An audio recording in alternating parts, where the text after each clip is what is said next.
Josh and Swain here. The big news on Friday afternoon at the end of our show, Tennessee wide receiver Bru McCoy has been cleared to play right away. So he is good to go against Ball State on Thursday. Swain, this has been a daily story. I know a frustrating story for a lot of people, most notably Bru McCoy and Tennessee. So they get that news. What's the impact? What did you think hearing that for Tennessee? First, I'm happy for Bru. He gets a chance to run through the tee. First home game, night game, so he'll experience that. He won't have to sit on the sideline and watch his teammates play. Just happy for him, relieved for him. So much work that he's put in this summer to try to take advantage of a clean opportunity here at the University of Tennessee. So happy for him personally. But for this group, it's big, man. It gives us this group versatility. Bru is a receiver that the group, they don't have another Bru McCoy. The closest thing will be Cedric Tillman because of his physicality. But you want to have different type of tools in the toolbox at wide receiver, and I think they have that now with Bru McCoy being 100% eligible. What have you seen from Bru over the last three and a half weeks? Go back to the start of camp. From there, with the start of practice to now game week. Well, first week you could tell that Bru didn't play football for a very long time, and in order to be good at football, be good at wide receiver, you got to do it over and over and over. You have to be consistent at doing it.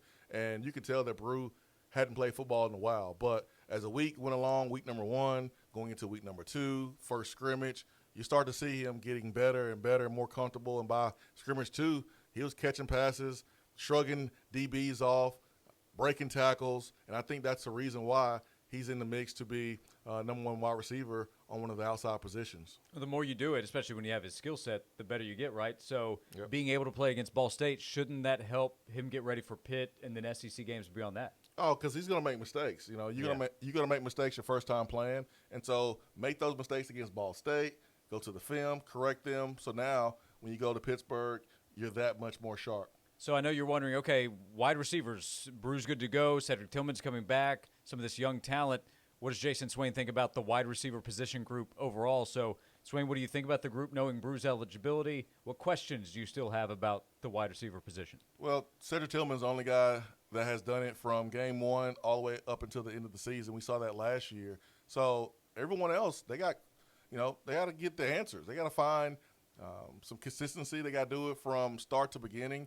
They got to be the answers to this offense. You saw last year where you had Javonte Payton go out there.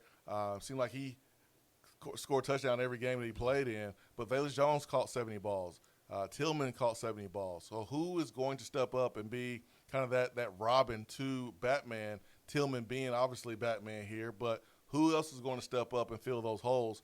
I still have questions. I think the guys have worked hard, but it doesn't matter unless you put it out there on film during the game.